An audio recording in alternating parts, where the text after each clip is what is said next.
So it's been a couple days since Shedeur Sanders was drafted in the fifth round of the 2025 NFL Draft in what many consider to be the most historic slide in NFL draft history. And all the commentators have had a chance to process their feedback and communicate that on their various shows. NFL reporters have had time to call coaches, to call their insiders, and get detail about what happened, why did Shedeur not get drafted higher, all that stuff. And I've had a chance to sort of digest what everyone's been saying. And in my opinion, just having watched Shedeur during his career at Colorado and sort of processing all the information that's out there, it really comes to my mind that Shedeur Sanders was not as good of a draft prospect as he thinks he was. It's not about what everyone else thought. It was about what he and his dad thought. And you can sort of debate whether his dad should have been as involved in the draft process as he was. I think any parent looking out for their kid is a good thing. But I think people's complaint about what Deion did is that he several months ago tried to set the narrative from the beginning about how his son's draft process was going to go. And he was going on all these NFL shows and these cable shows sort of explaining that, hey, my son's a lock to be a top 5 pick. Therefore, we're only going to talk to certain teams. And when there's going to be places we don't want to go. And when Deion talks like that, especially from such an early standpoint, and then you think about how Shedeur has had Deion as his coach for his entire life, which is a problem in and of itself. But you think about, like, who is in Shedeur's ear? Like, who is the group around him? Who is his support group? Who's the one communicating to him? Does he have an agent? And if he has that agent, does he actually listen to what his agent says? Does he listen to feedback that he gets from these interviews or from any other coaches? Does he pay attention to social media? Or is it purely his dad feeding him information that sort of builds up this reputation that, hey, maybe I am this great prospect.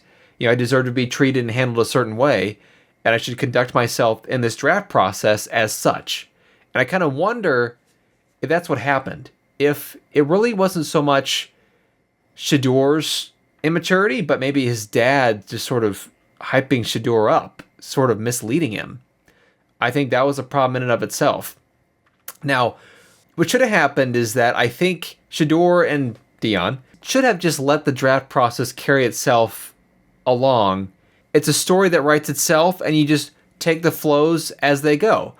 And I think the biggest difference between him thinking he's better than he actually is versus the media overhyping him is that the media is this totally independent body that just hypes somebody up for no reason. They build a narrative that's completely separate from reality. And so if you're the quarterback, like, what reality is. Like, okay, my film's not that great. Okay, I know my combine wasn't that great, or maybe it was okay. It could have been better. Maybe my pro day could have been better. So, hey, in these interviews or in these speeches I give at the combine or any other part of the draft process, I need to make up for what I'm lacking. Like, I feel like the media is a completely separate thing, and you know what reality is, and you're going to do the best that you can to set yourself up for success in the draft, basically. Versus what Shedeur did was that, hey, I'm this great prospect. The media agrees with me. I'm this epic guy. Therefore, it's okay that I sandbag interviews. It's okay that if I don't want to go to a team, that I don't take interviews with them seriously. I intentionally bombed them. That was what is allegedly what was stated about these interviews that he did with these teams prior to the draft or throughout the draft process. Which I don't think you should ever do that. You should never intentionally bag an interview. I understand in the draft you can't really say no when a team drafts you unless you're really are a top 5 prospect. But I don't think you ever bag it like that. I don't think that's a good decision at all. Now, I think the other problem too is that even in the interviews of teams he did want to go to, I think he thought he was a top 5 pick, and he answered questions and he sort of talked about his experience or what he wanted to do in the NFL from that perspective. Oh yeah, I want to win Super Bowls. I want to start and do all these stats. I'm filling in the blanks here. I'm not sure. I have no idea what he said at all. But in reality, I think he was not as good of a prospect as he thought he was. And I think most teams had him much lower on their draft boards. Maybe a top second round pick, maybe middle round of the second round. And at that point, if you're going in the second round, are you really shopping for a starting quarterback? Maybe a development project, but the market for development projects is not very big. How many teams have veteran quarterbacks that they want to replace in the next, 2 to 3, maybe 4 years. That's not a very big market. So you're really looking at the backup quarterback market. And I think Shedeur, that thought never even entered his mind. And so when you think about what you want from a backup quarterback, you want a guy that does his job, lifts up his teammates, no distractions. You can't really have a celebrity backup quarterback. When Cam Newton lost the starting job in New England, they cut him. Tim Tebow, they tried it for a year, I think, or maybe it was just minicamp, I don't remember. But he didn't make the roster or didn't last, so he got cut. So Colin Kaepernick's another one. Celebrity quarterbacks just don't do well in this league. They don't last very long. And I don't think Shedeur did enough in the interviews to sort of say, like, hey, it's all this media hype and the TikTok and the social media stuff and the legendary draft room decor. Like, all that's going to be gone when I'm a quarterback. When I'm in the NFL, I'm here to play football. I'm always between the lines. I'm obsessed. I'm going to do whatever it takes to make this team win. Like, that is what NFL scouts wanted to hear. But I don't think Shedeur did that. I don't think he gave that perspective. I think that's one of the reasons why the interviews went so badly. And I think when they say lack of self-awareness, I think that's what they're talking about. And that's where I think it was really more on Dad than Shedeur. I think his dad really hyped him up. And I think Shedeur actually is a much more mature guy than you let on. Yeah, the speech at the combine with the backwards hat and the bling and the stuff that he said and the way he talked, like, that's kind of cringe. But I think he knows better.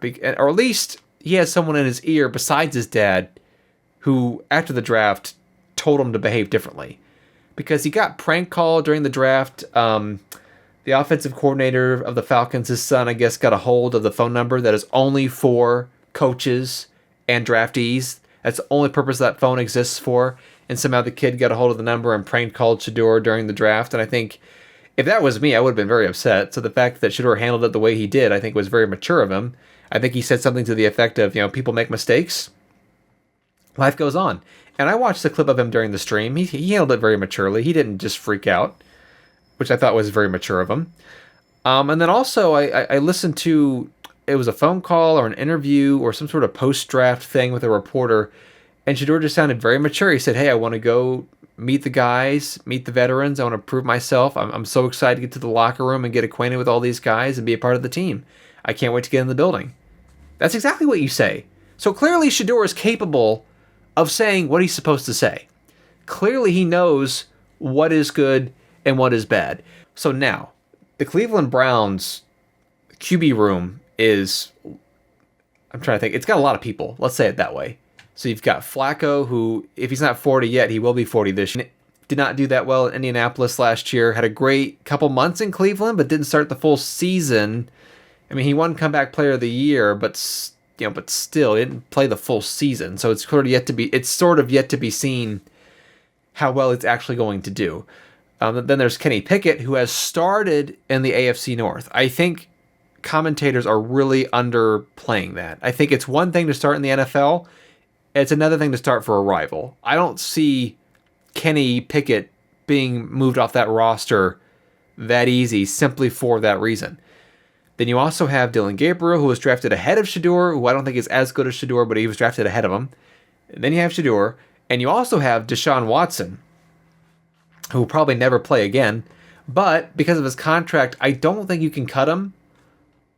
But I think, because you can only have 3 quarterbacks on the active roster, I think. I feel like if Deshaun Watson gets moved to the injured reserve list, I feel like you can have him plus the 3 quarterbacks. Don't quote me on that, but I think that's how it works. So that means of the 5, one's gone. You have 4 remaining.